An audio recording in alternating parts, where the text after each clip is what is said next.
নমস্কার, আমি লক্ষ্মী বিশ্বাস। আমি বর্তমানে সাভার সরকারি কলেজে অধ্যয়নরত আছি। আমি একজন বিজ্ঞান বিভাগের ছাত্রী।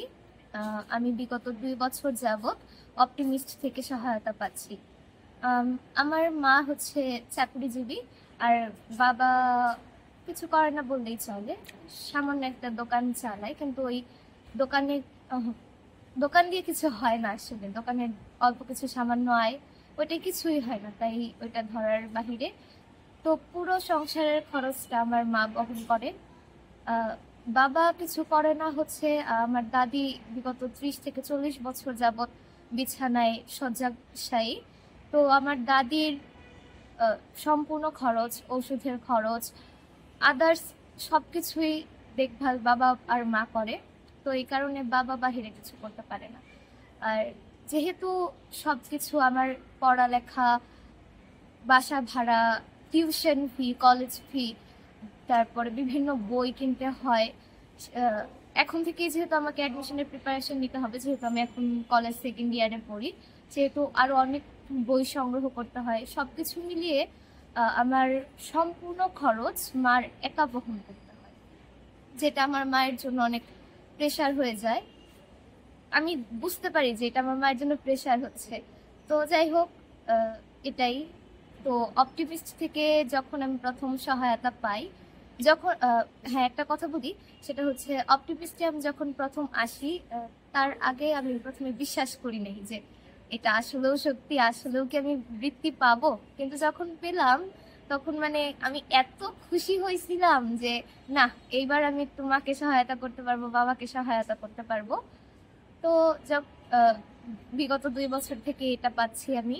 আমি অপটিমিস্টকে এর জন্য ধন্যবাদ জানাই। এখন আমার পড়াশোনার খরচ, তারপরে অনেকটাই মানে উপকার হচ্ছে। এই টাকাটা দিয়ে বা বৃত্তিটা দিয়ে আমি এখন বাসায় একটা টিচার রাখতে পারছি, একটু ভালোভাবে পড়তে পারছি। একটু মানে হয় না যে টেনশন ফ্রি, স্বস্তি, মানে কোনো ঝামেলা নাই। টেনশন মুক্ত, ঝামেলা মুক্ত ভাবে পড়ালেখা করার একটা মজা আলাদা।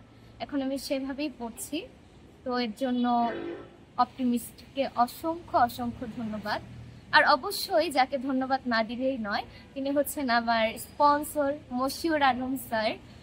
অনেক অনেক ধন্যবাদ আপনাকে আমাকে চুজ করার জন্য। আমি অনেক অনেক কৃতজ্ঞ। আমার আমার ভবিষ্যতের ইচ্ছে আছে একজন ডক্টর হওয়ার। যেহেতু আমার দাদি অসুস্থ, আমার বাবা অসুস্থ, মা তো অসুস্থ। মায়ের 2বার হাত ভেঙেছে, আমি দেখেছি কতটা কষ্ট করে, মানে কতটা কষ্ট করতে হয়। তো আমি চাই, আমার পরিবারের সবাইও চায় যে আমি যেন একজন ডক্টর হতে পারি। আরেকটা কথা হচ্ছে, ডক্টর হওয়ার পূর্বে কিংবা কোনো কিছু হওয়ার পূর্বে একজন আদর্শ মানুষ হওয়াটা খুব জরুরি। তো আমি ডক্টর তো হতেই চাই, তবে সবার প্রথমে হতে চাই একজন আদর্শ মানুষ। একজন আদর্শ মানুষ, একজন আদর্শ ডক্টর হয়ে যেন আমি আমার বাবা মায়ের সেবা করতে পারি, সবার সেবা করতে পারি, সবার কাজে যেন লাগতে পারি। যারা দরিদ্র, কিংবা যারা একটু টাকা পেলে, একটু সহায়তা পেলে যারা উঁচুতে উঠতে পারবে, কিংবা একটু সাহায্য পেলে তাদের অনেক উপকার হবে, আমি তাদের জন্য লড়তে চাই। আমার লড়াইটা হবে শুধুমাত্র আমার বাবা মায়ের জন্য না, কিংবা আমার জন্য না। আমি এটা আমার মাকেও বলি, আপনাদেরকেও বলছি, আমার লড়াইটা সবার জন্য। আমি যদি ডক্টর হতে পারি, তাহলে আমি সবার কাজে আমি যেন সবার কাজে লাগতে পারি, সবার সেবা করতে পারি। এটাই। সবাই দোয়া করবেন।